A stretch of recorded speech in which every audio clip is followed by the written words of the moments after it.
One day, a homicidal maniac is standing outside of an apartment building. He's waiting. This was his last chance. There was no going back now.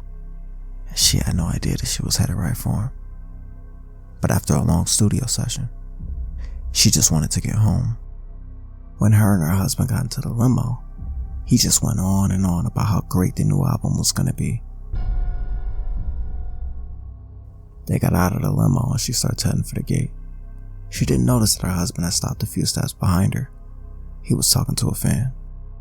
And as she turned her key to get into the gate, ears ringing, disorientation. She didn't know what was going on. But as she looked down, she would have noticed that she was now covered in a pool of blood. He was an obsessed fan. But who was he? And why? Okay, so we know the crime took place around 10:50 p.m. We also know we're dealing with someone who wasn't normal, seeing as after he committed the crime, he didn't even run away. He just stayed there waiting to get arrested. He would later say he just wanted to be known for doing something. Anything. The fame. The infamy. Didn't matter. Because in his mind, this would make him immortal. Most of his life he felt angry, isolated, empathetic. And by the time he turned 20, he thought he had it all figured out. Eventually his anger turned to hate, and his hate turned to envy. He'd watch all the celebrities with their big house, fancy cars, and tacky suits, and his blood would begin to boil more and more every day. Coincidentally enough, around that same time he goes to the library and picks out a book called The Catcher in the Rye, and the main character was saving everything David was feeling. Famous people were terrible. They need to pay for what they've done. I guess being rich and famous was some sort of crime. He wanted that fame. And by late January 1980, he had it figured out. To get famous, all he had to do was kill somebody famous. He got his list of potential victims: Paul McCartney, Jackie Kennedy, Elizabeth Taylor, and Ronald Reagan. But then he remembers an old Beatles interview from 1966, where one of the members claimed that the Beatles were bigger than Jesus. Statements from a group of foreign singers which strike at the very basis of God-fearing, patriotic citizens. Take your Beatle records, pictures. Well, I think the Beatles are a real talented group, but I think that they need to watch what they say, because they're in such a position that a lot of teenagers really think of them as something really big, and when they say things like that, some teenagers are going to just believe anything they say. A lot of people were mad, and Mark, being a religious man, was fuming. But to say that this was the reason that David killed John Lennon would be a lie. The real reason was because in the book titled John Lennon, One Day at a Time, he was portrayed as this wealthy man, owning multi-million-dollar apartments in New York City, luxury yachts, farms, and country estates. And this sent David over the edge. Why do you have everything and I have nothing? I'll find you. Now David, whose full name is Mark David Chapman, he was living in Hawaii with his wife at the time. He had to make up an excuse for why he was traveling to New York City. I don't know what he said, but he was on a plane hours later. And the gun, well, he purchased that a few months earlier. And he got it through airport security by simply putting it in his luggage. But one of the more eerie things about this case is the patience of this man. I'll explain. So his flight landed in New York City at nighttime. He got a cab and went straight to his hotel room. When he got there, he went straight to sleep. The next morning he wakes up a little late, eats breakfast, gets another cab because he has no other means of transportation. And from there, he went straight to John Lennon's apartment building. But here's where it gets weird. He just stood across the street waiting. But after a few hours, he must have been feeling confident because he walked across the street. This would have made it to where as soon as John Lennon walked outside, the first thing he would have saw would have been Mark and all of his screaming fans.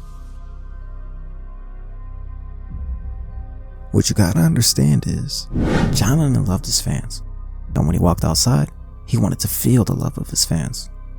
So he made his living situation public. Everybody knew where he lived.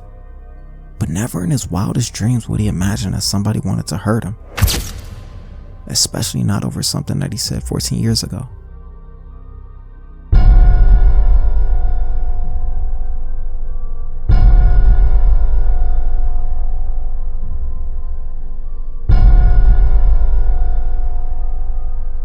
All of a sudden, a limo parked on a curb. The door opened, and like a dream, it didn't feel real. There he was, John Lennon. He looked as if he was floating on a cloud, and as he walked past Mark, he was effectively frozen in his tracks. After all, Mark was a huge Beatles fan.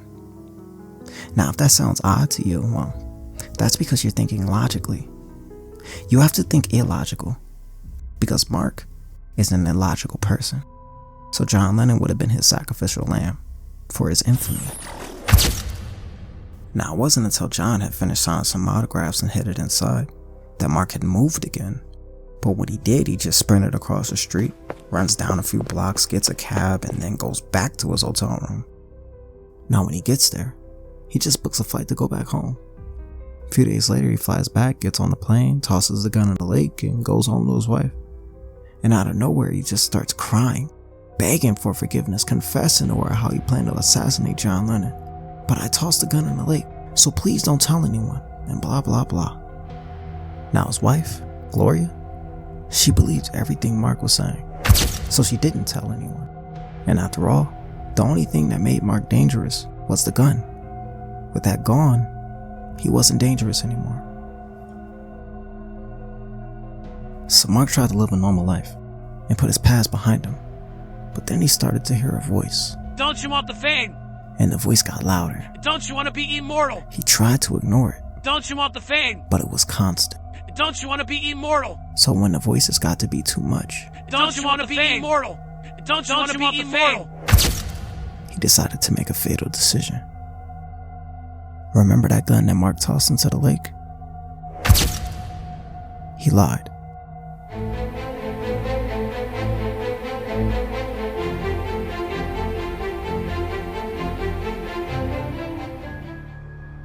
John wakes up like any other morning, goes to get a cup of coffee, when he suddenly feels a burst of energy. He remembered he had a studio session with his wife Yoko later that day, gets dressed and leaves his apartment. There were a few fans waiting outside, so he decided to sign some autographs.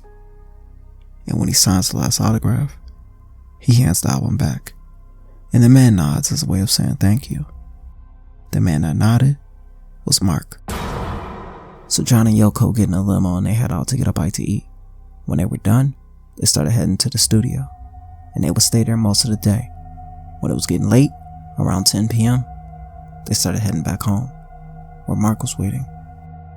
When they get to their apartment, John gets out of the limo and notices one of the fans he had signed an autograph for from earlier that same day, Mark. But John didn't think anything of it. He just smiles and says hello again.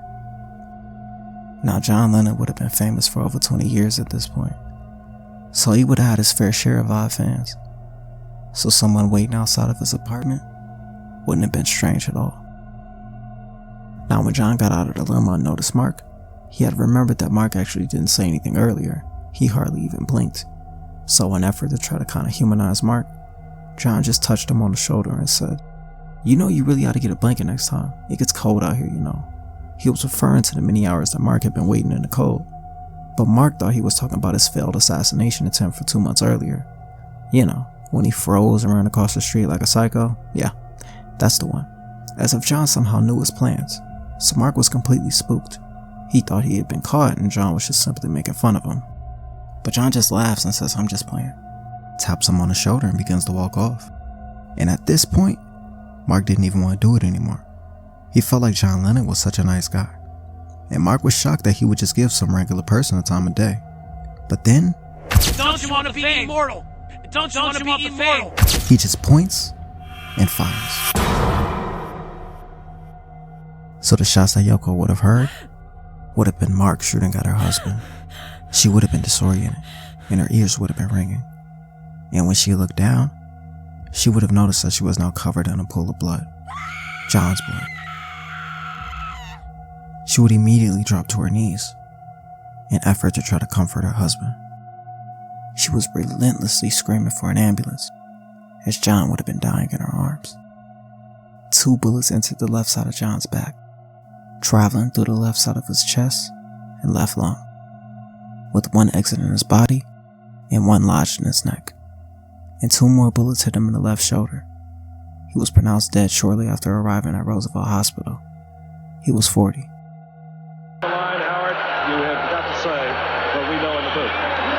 Yes, we have to say it. Remember, this is just a football game, no matter who wins or loses. An unspeakable tragedy confirmed to us by ABC News in New York City.